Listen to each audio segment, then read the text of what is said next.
So the scripture passage that Claudia read for us, a passage of early disciples being set apart and sent to be ambassadors of God into different lands. Those servants, those emissaries, if you will, going out and preaching still the good news and healing and doing the things that Jesus did and taught, were then perceived by some as they must be gods themselves come on earth. I can't say I've ever had anybody confuse me with being a god. Although, if I want to admit to it, my nickname growing up amongst my siblings was the Golden Child. I guess that's pretty close.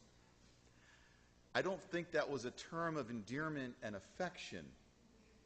I think it was my three younger sisters thinking that I typically got away with just about everything that they got caught for.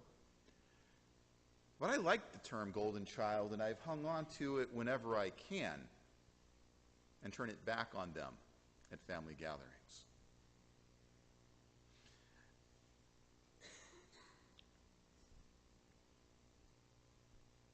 You said that we're coming to the close of the school year.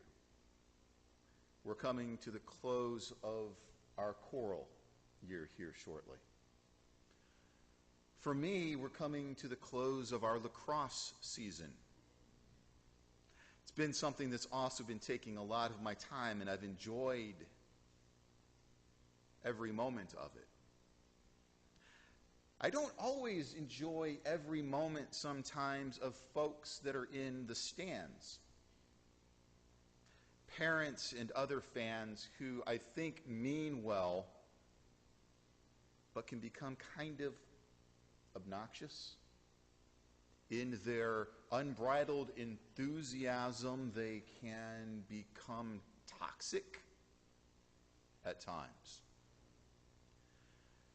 And as the Booster Club president, I always sort of get a little nervous on what kind of reputation our fairly new program is going to have amongst the other teams that we play, the other schools, the referees.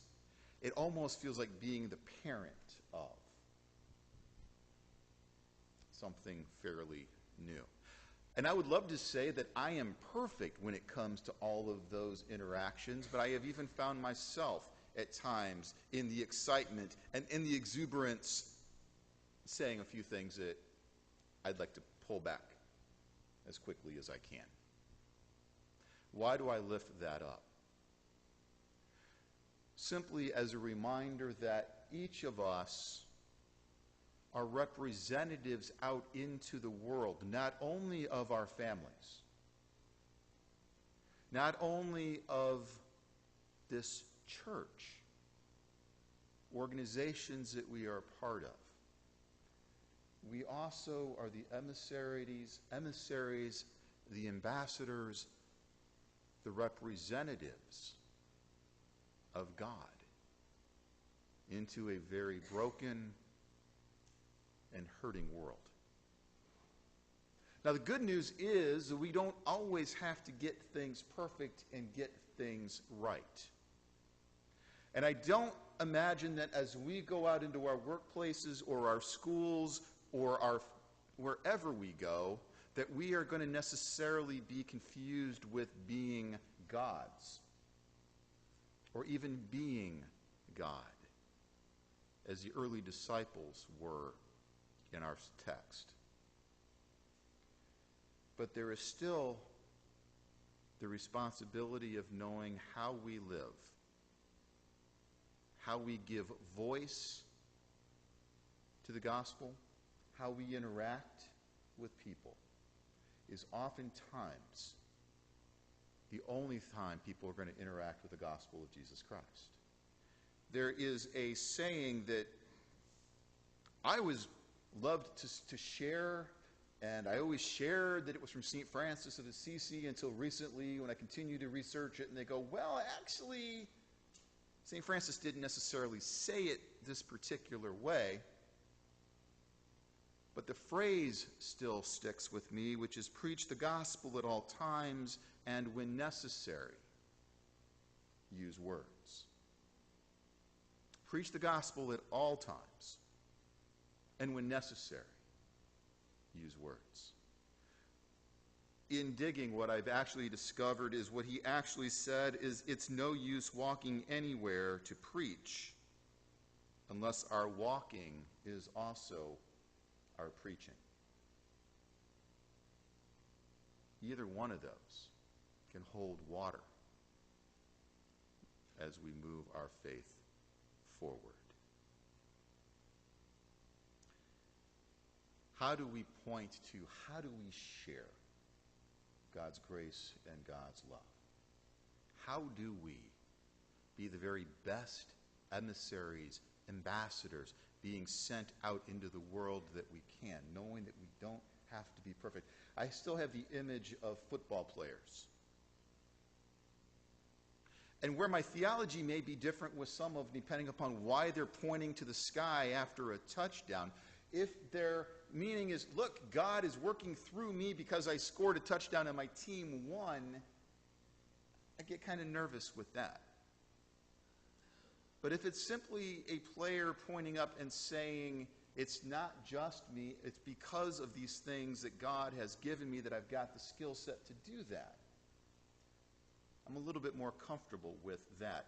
It's simply that they are pointing to something beyond themselves, something greater than themselves. I could flip the switch on that and say, I probably identify closer also on a football field for the players that choose to kneel. I have heard arguments for people saying, look, they're trying to draw attention just to themselves.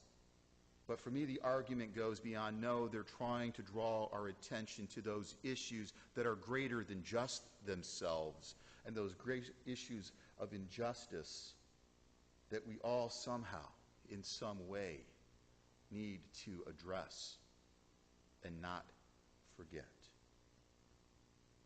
So whether you are one who celebrates pointing into the sky after the celebration, or kneeling as a sign of drawing people's attention to something else, it's about remembering it's not about just us.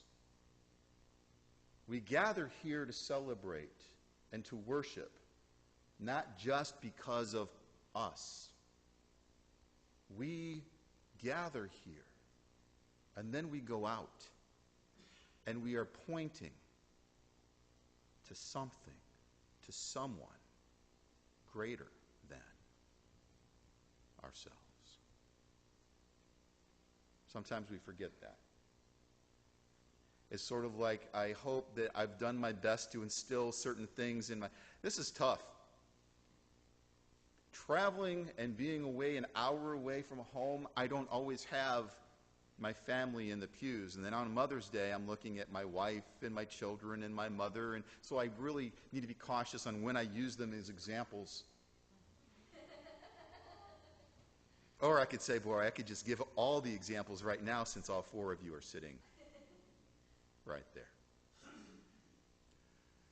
But I guess I would say it this way: church, family. I hope that I do my very best to live into that which my parents instilled in me. My parents weren't perfect, but they instilled values in me that I strive to live into. Generationally, I hope that both of my children will take the best. I am perfect because I am the golden child. Remember that.